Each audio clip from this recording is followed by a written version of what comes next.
Et Vincent Hervouette pour l'International. Bonjour Vincent. Bonjour Dimitri. Vincent, on commentait Quelle histoire. On commentait hier matin les photos du week-end. On voyait Emmanuel Macron téléphoner à la terre entière pour tenter de trouver une issue diplomatique à la crise ukrainienne. Et hier soir, patatras, séquence incroyable à la télévision russe. On se dit, finalement, tout ça pour ça. Oui, parce que le Kremlin a donc reconnu les deux États croupions du Donbass, peuplés de russophones et qu'elle tient à bout de bras depuis 8 ans.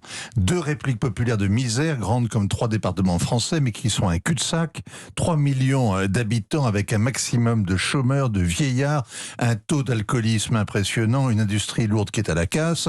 On peut pas dire que le Kremlin ait mis la main sur un trésor qu'il ait braqué la banque. La première question, c'est pourquoi la Russie annexe le Donbass en y envoyant son armée, alors que depuis 8 ans, elle arme les apparatchiks locaux et finance ces arpents de neige sans reconnaître leur indépendance. La réponse, c'est effectivement l'étrange leçon du professeur Poutine hier, engoncé dans son fauteuil, infligeant ce cours magistral de 65 minutes, sans prompteur, sans sourire, sa colère froide, refaisant l'histoire à sa façon.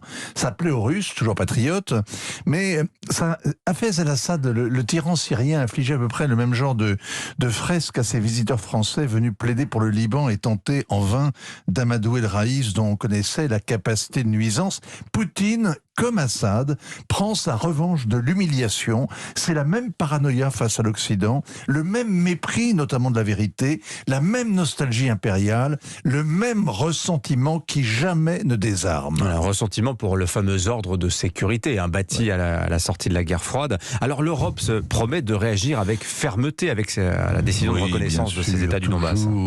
Mais ce sont les actes qu'on attend avec curiosité. La surenchère des déclarations indignées n'intimide pas Vladimir Poutine. Les États-Unis ont décidé hier soir de prendre des sanctions exemplaires contre Donetsk et Lugansk, comme si les apparatchiks locaux importaient des Cadillacs ou prenaient leurs vacances à Malibu. L'Europe n'a aucune ambition stratégique. Elle n'a même pas voulu du dialogue avec la Russie auquel l'invitaient Emmanuel Macron et Angela Merkel l'an dernier. Mais elle a assez de bon sens pour éviter une crise du gaz comme il y eut une crise de pétrole dans les années 70. Si Poutine s'en tient là, s'il annexe de facto le Donbass et oublie qu'il voulait une négociation globale sur la sécurité avec l'engagement de l'OTAN de jamais s'étendre davantage et qu'il n'a rien obtenu de Joe Biden, eh bien ce sera un intense soulagement.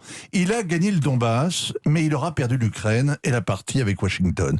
Dans quelques semaines, le Venezuela, le Nicaragua, la Syrie, le Vanuatu reconnaîtront les deux républiques populaires comme ils l'avaient fait il y a 15 ans pour l'Abkhazie et l'Ossétie du Sud, arrachées à la Géorgie après une guerre éclair, et ça ne fera même pas une brève dans nos journaux.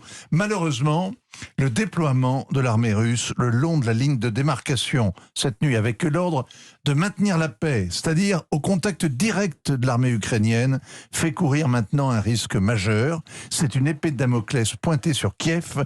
La crise va donc s'aggraver, s'étendre, s'éterniser. Alors Paris s'indigne de la dérive idéologique de Vladimir Poutine qui n'est pas respecté la parole donnée à Emmanuel Macron. La France est offensée parce que les longs tête-à-tête avec Emmanuel Macron n'ont servi à rien.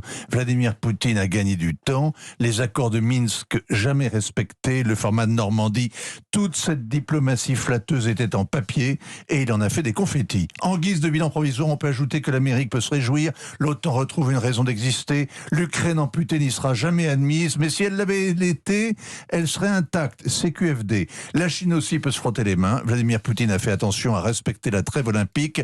En tournant le dos à l'Europe, il se condamne à l'alliance avec Pékin. Ce qu'il fait au Donbass relativise ce qui se passe à Hong Kong et ce qui risque d'arriver à Taïwan. Précisément, on sera dans le journal de 7h30 à Pékin pour voir comment on a réagi du côté du pouvoir chinois à ces derniers développements ukrainiens. Merci beaucoup Vincent.